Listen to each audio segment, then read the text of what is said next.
So Cage saves Rowan, but little does he know she was never in any danger at all. In fact, she even runs back to her group who welcome her with open arms. You have come of your own free will to keep this appointment with the Wicker Man, and now the game is over.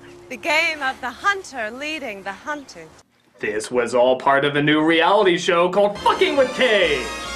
Next week, we're gonna see what happens if we make him think he's a vampire. I'm a vampire! I'm a vampire! I'm a vampire! We led you to believe that your daughter would be sacrificed due to the failure of the crops last year. They failed, all right, disastrously so. But we are always prepared with a powerful sacrifice. And that, my friend, is your destiny. It is your destiny. So their thought is that his sacrifice will bring the crops back to flourish like it has all the other years of sacrificing they've done. But wait, if he had to come of his own free will, why didn't they just capture him after he got to the island? Why all the running around and mystery? And most importantly, how did that little doll get burned? I'm sorry, it couldn't have come from a match! Be back! Cage tries to fight them off, but what do you know? No more bullets.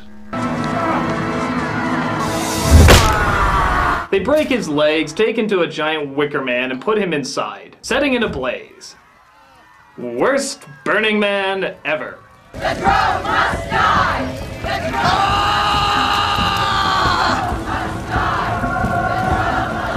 Oh hey, I can see there's a Hyatt resort just over those trees. Boy, don't I feel stupid.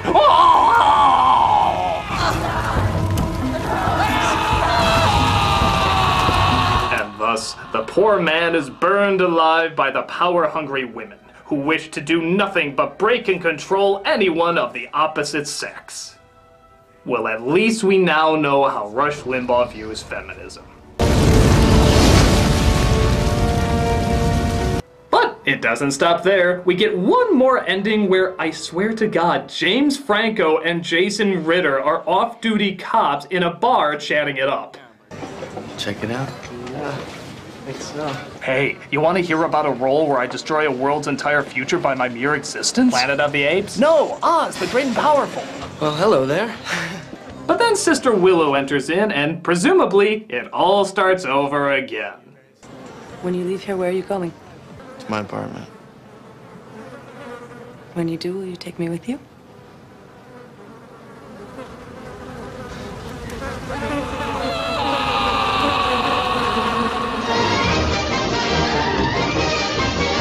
Bitches! You bitches! And that was Wicker Man. What the fuck? I think it's trying to be anti-feminist, but on the other hand, Cage is kind of a shouting idiotic jerk, as are half the other guys in the movie, so maybe it's the other way around, showing that being chauvinistic and misogynistic will lead to your demise, but then why do they try to make this place come off so creepy and insane? I don't know, and in the end, I don't care, because it's incredibly obvious this is a giant piece of shit. I mean, this flick is so entertainingly bad, and every other second has something to laugh at in terms of how awkward it is. So, if you're looking for a batshit insane movie that'll have you unintentionally laughing in the aisles, then this Wickerham is for you. I'm the Nostalgia Critic guy, remember it so you don't have to.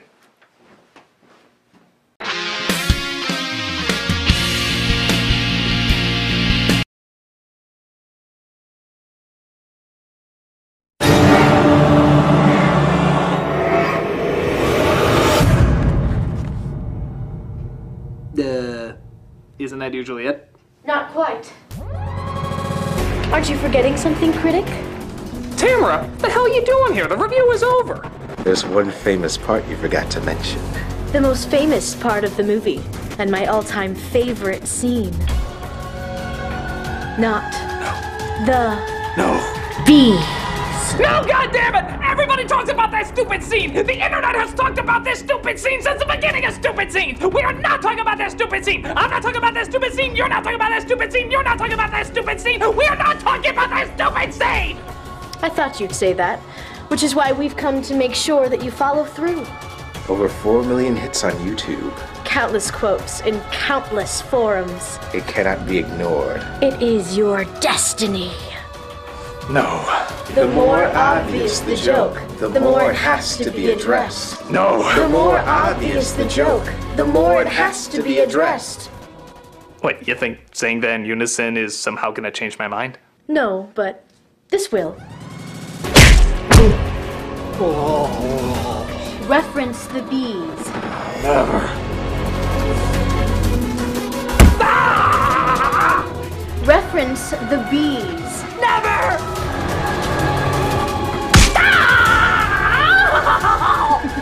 I'll see you in hell, you fucking smurfette! Oh, you crazy bitch! Tell the rest of the lollipop guild I said hello!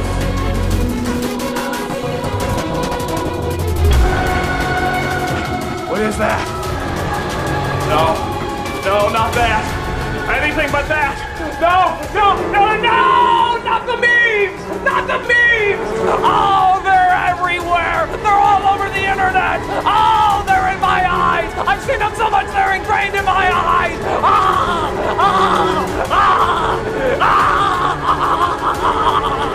Alright, I'll talk about the fucking bees! Right!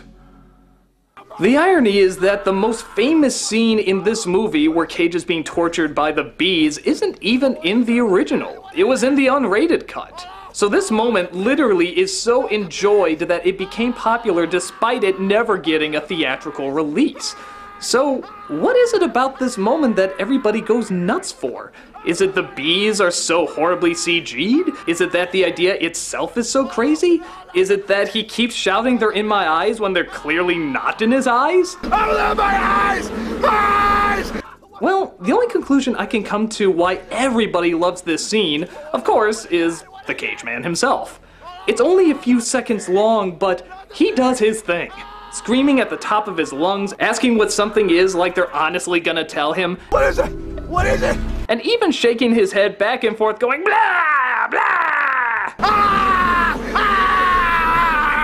Perhaps it's because it's not just typical over the top. Well, okay, it kind of is, but it's also just kind of awkward. He's not going full Cage freak out. This is more like an 8 or a 9. If he was, his eyes would be more bulgy like they usually are. He just sort of goes halfway and then kinda gives up. Which bizarrely enough makes it even more over the top and strange. Perhaps it's one of those instances where going big but not all the way big makes it even more awkward and memorable. And surprisingly, maybe making it the biggest moment in any Cage movie. It has its own unique blend of strange, not of this world, so bad it's good corniness that will live on in ridiculous film history. Oh, no, not the bees! Not the bees! Ah! Oh, they're my eyes! My eyes! Ah! Ah! There! You happy, you crazy obsessed fuck? Oh, I am. Wait, where the hell are you going? Don't you understand, Critic? The journey never ends. I must find other Nicolas Cage fans to talk about this scene, so that it may be exploited for all of eternity.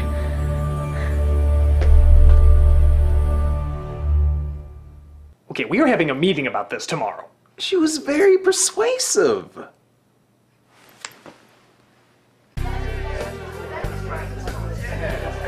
No. Best Nicolas Cage movie ever. Bad Lieutenant, Port of Call, New Orleans. You're out of your mind because it's the John Woo classic, Face Off. Why? Because you've got Nicolas Cage wielding twin gold-plated Desert Eagles. He was doing that in his own mind in Bad Lieutenant, plus with dancing souls, iguanas, and Fat Val Kilmer. Peach, I could eat a peach for hours. But be that as it may. I hear you two are Nicolas Cage fans?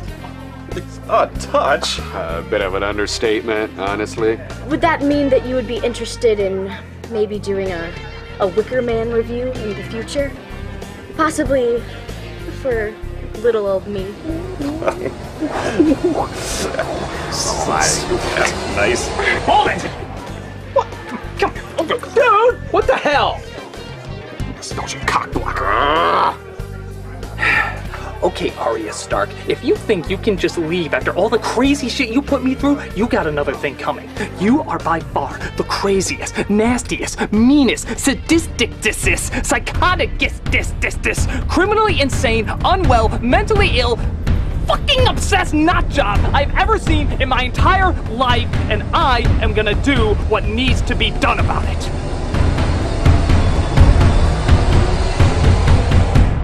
You wanna come work for me? My views always seem to go up whenever I'm in pain.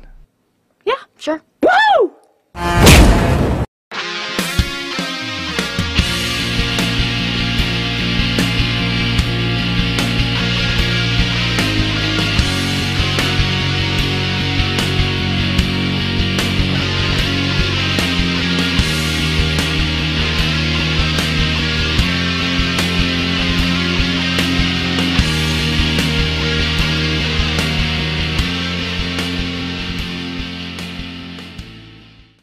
Hey, can't you read? No trucks under 21. Yeah, I'm pretty sure that was a 2012 Silverado. How'd it get burned? How'd it get burned?